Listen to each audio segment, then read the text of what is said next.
তখন শীতল একটা ছবির দিকে তাকিয়ে ডাকলো, বড় মা। হুম। কলেজে থাকাকালীন শুদ্ধ ভাই হাবাগোবা টাইপের ছিল, তাই না? মোটেও না।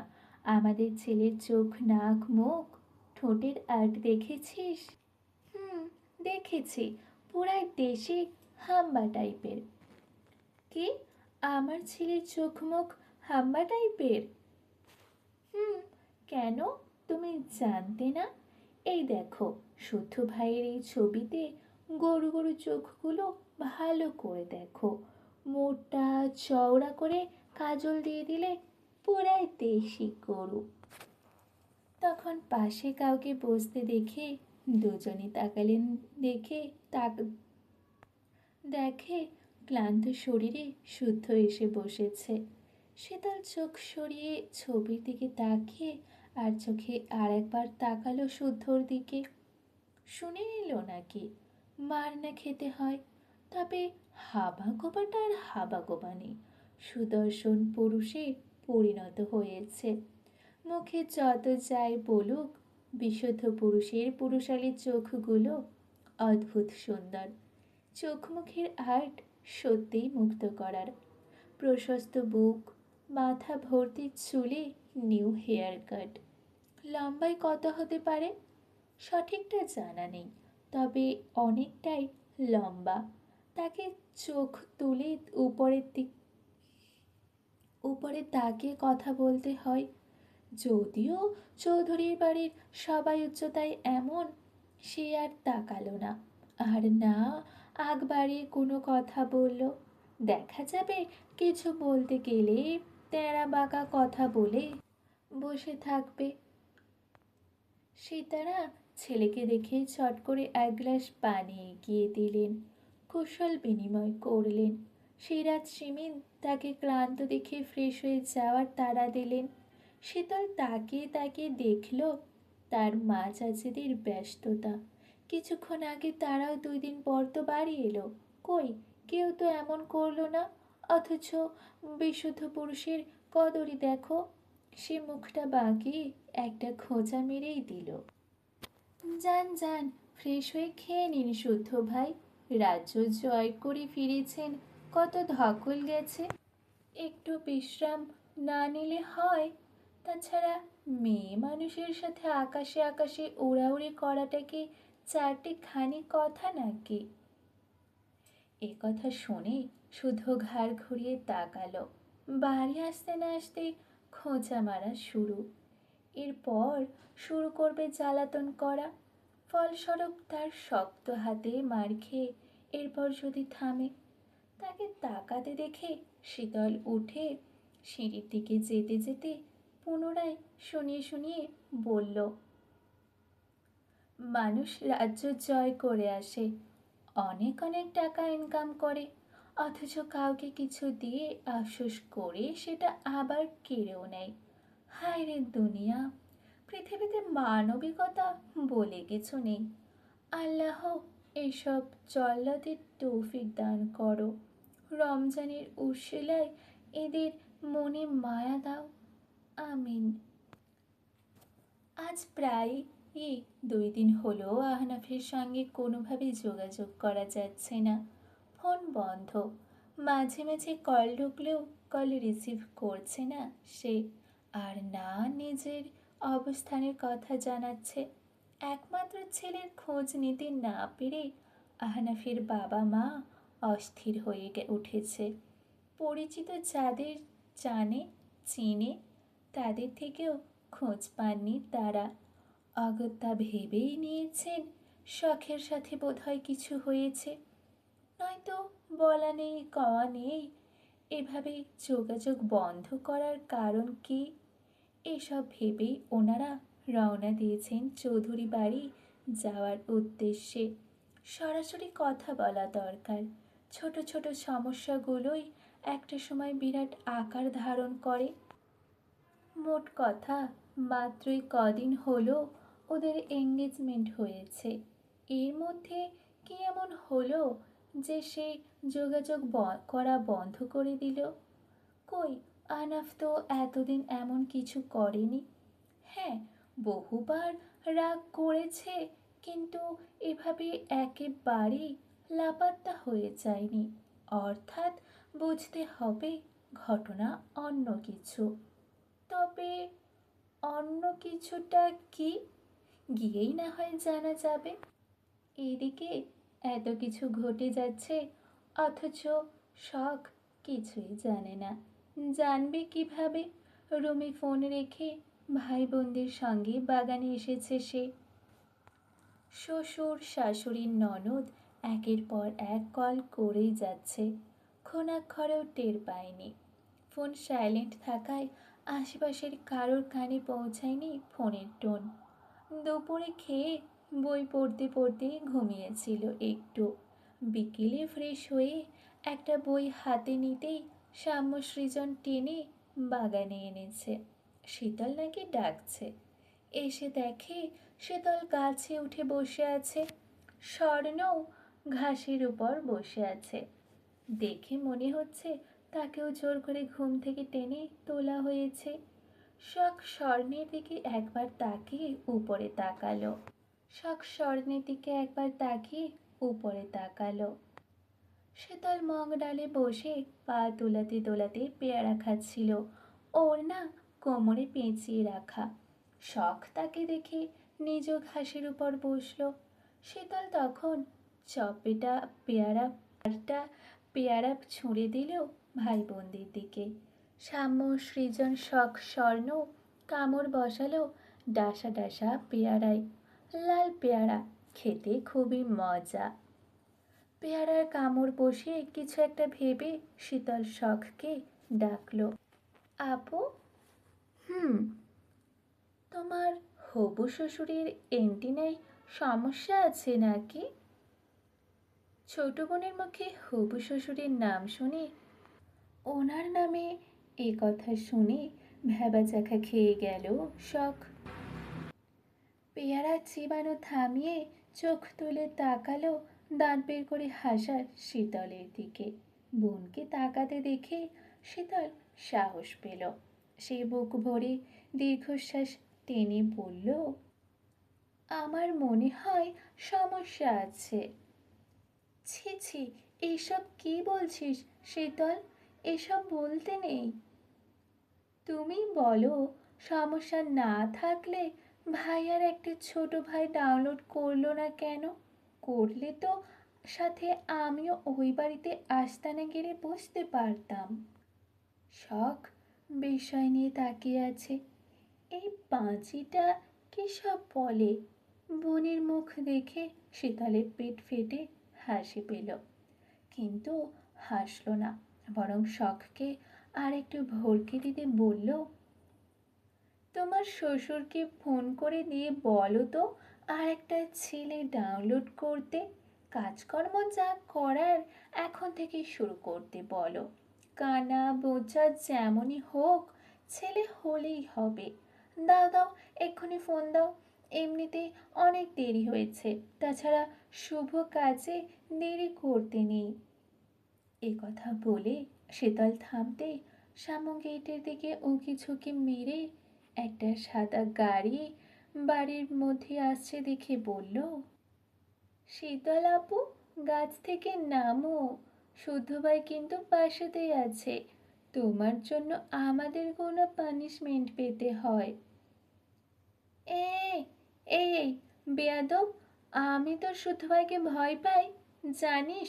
তোর পেয়ারের শুদ্ধ ভাই আমাকে ভয় পায়। আমাকে, এই শীতলকে ভয় পায় আর সোয়াইব শুদ্ধ ভাই। যা, ঢপ মারার আর জায়গা পাও না। আমি ঢপ মারছি? আমি প্রমাণ দিব, দেখবি? হুম, দেখব। ঠিক আছে, আগামী লাল শুক্রবারে আগামীকাল শুক্রবারে প্রমাণ দেব, তখনই মিলিয়ে নিস আমার কথা। এই শীতল মিথ্যে বলে না রে পাগলা, বলে না। ঠিক আছে। শখকে বুঝিয়ে শীতল এবার স্বর্ণকে বলল, আপু, 3 রাস্তার মোড়ে বড় একটা কসমেটিকের দোকান আছে না? ওই দোকানের মালিকের ছেলেটার নাম রিহান। সে তোমাকে খুব পছন্দ করে, কিন্তু ভয় বলতে পারে না। সে আমাকে 2 ডজন চুড়ি ঘুষ দিয়েছে তোমাকে কথাটা জানানোর জন্য। ওহ, সে আরও বলেছে আমি তাকে দুলাভাই ডাকলে আরও অনেক কিছু দিবে। ডেকেছিস? না। কেন? তুমি পারমিশন দিলে ডাকবো। দুলাভাই হিসেবে তাকে পছন্দ হয়েছে? না।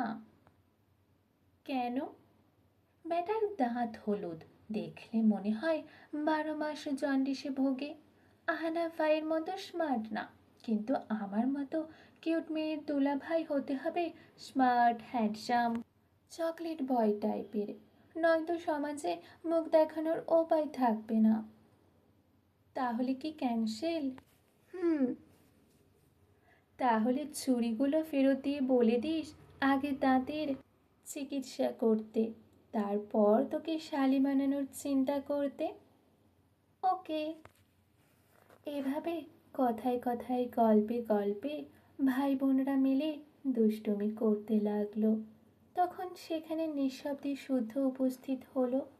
তাকে দেখা মাত্র সবাই চুপ, শীতল পাতার আড়ালে নিজেকে লুকানোর চেষ্টায়। শুদ্ধ সব কটার মুখ দেখে জানালো আহানাফির বাবা মা এসেছে। ভদ্রভাবে সবাই গিয়ে যেন দেখা করে, কথা বলে। অহেতুক হিহি করলে এক একটাকে মেরে গাছে ঝুলিয়ে রাখবে।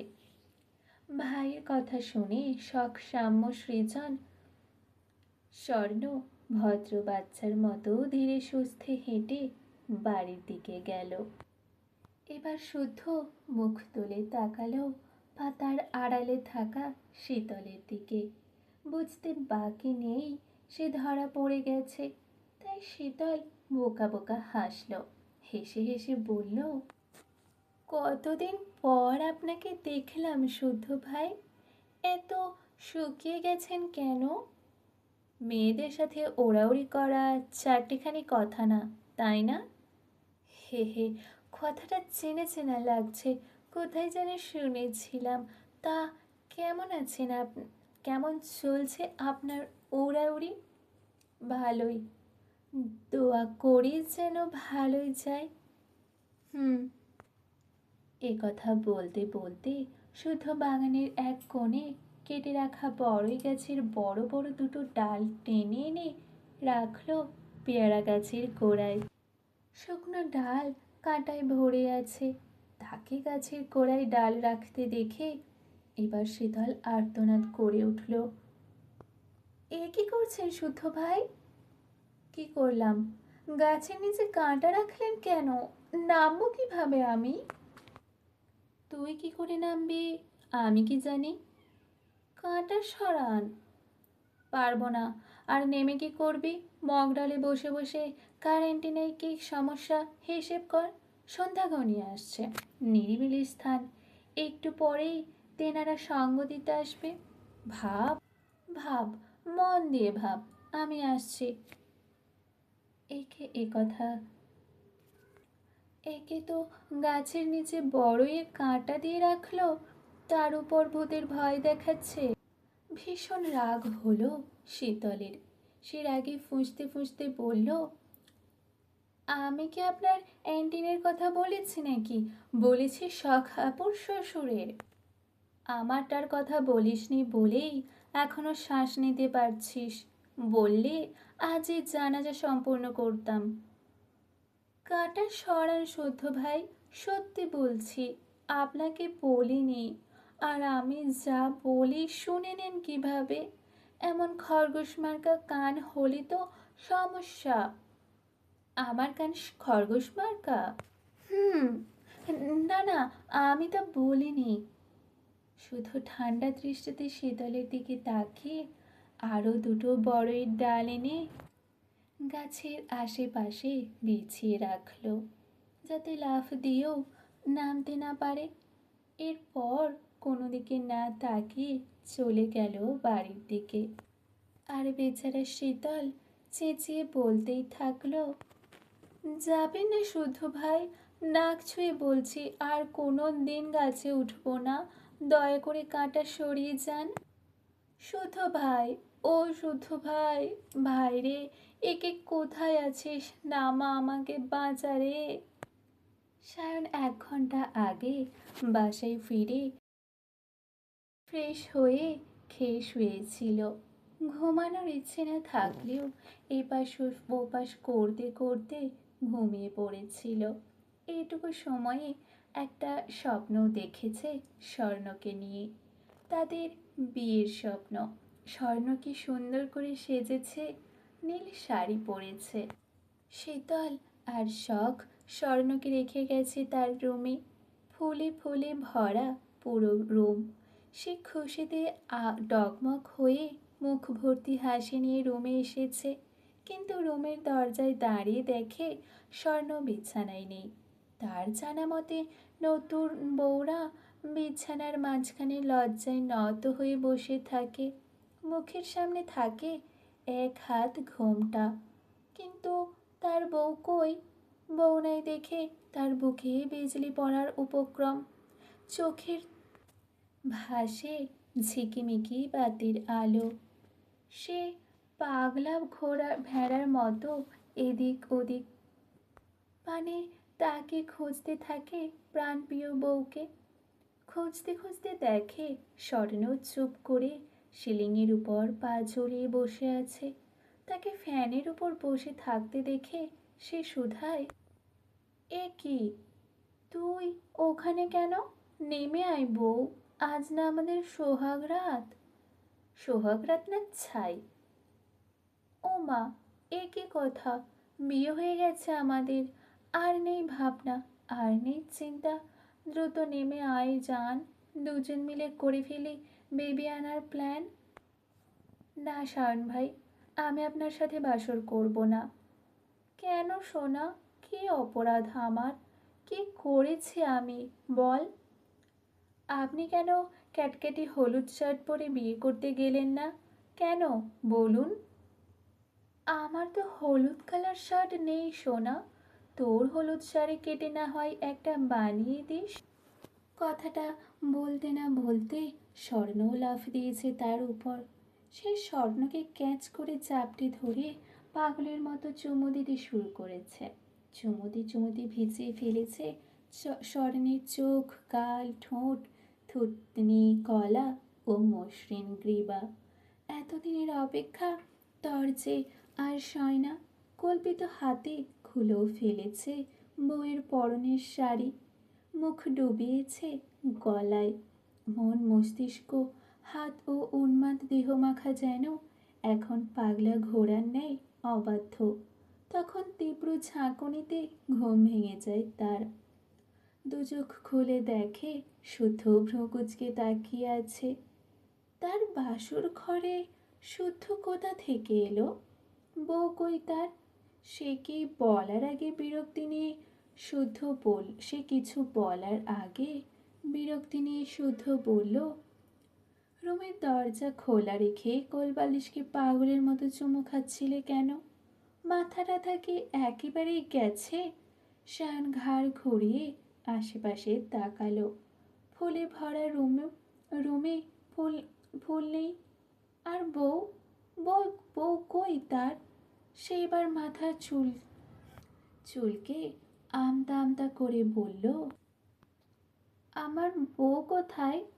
এখানেই তো ছিল, ডাস্টবিনে ফেলে এসেছি, যাও ধুলো ঝেড়ে তুলে নিয়ে এসো। আসার সময় বাবা কি যেন ডাকছে, শুনে এসো। বাবা ডাকছে? হুম। আরে ভাই, স্বপ্নে কিছু দোষ ছিল। শুধু সায়নের কথার মানে বুঝে মুখ কুঁচকে বিরক্তি নিয়ে চলে গেল। আর সায়ন গায়ের উপর থেকে চাদর সরিয়ে ওয়াশরুমের দিকে যেতে যেতে বিড়বিড় করল, দিনে দুপুরে কি হতচ্ছাড়া স্বপ্ন দেখলাম রে বাবা, ছ্যাঃ। এরপর নিজেকে বকতে বকতে ওয়াশরুমে চলে গেল। শাওয়ারের নিচে দাঁড়িয়ে এবার একা একাই হেসে ফেলল। স্বর্ণ জানলে তাকে ঝাঁটাপিটা করবে। এদিকে ড্রয়িং রুমে সবাই উপস্থিত হয়েছে। আহনাফের বাবা মায়ের জন্য কুশল বিনিময় সেরেছেন। ওনারা এখন এ নিয়ে বিনিয়ে শখের সাথে কথা বলছেন, বোঝার চেষ্টা চালাচ্ছেন শখের সাথে কোনো সমস্যা হয়েছে কিনা। কিন্তু শখ জানিয়েছে তাদের মাঝে কোনো সমস্যাই হয়নি। কিছুক্ষণ আগেও আহনাফের সাথে কথা হয়েছে। এ কথা শুনে আহনাফের বাবা বললেন শখের ফোন থেকে একটা কল দিতে। শখ দিল। এবার কল দিতেই আহনাফ কল ধরে বলল,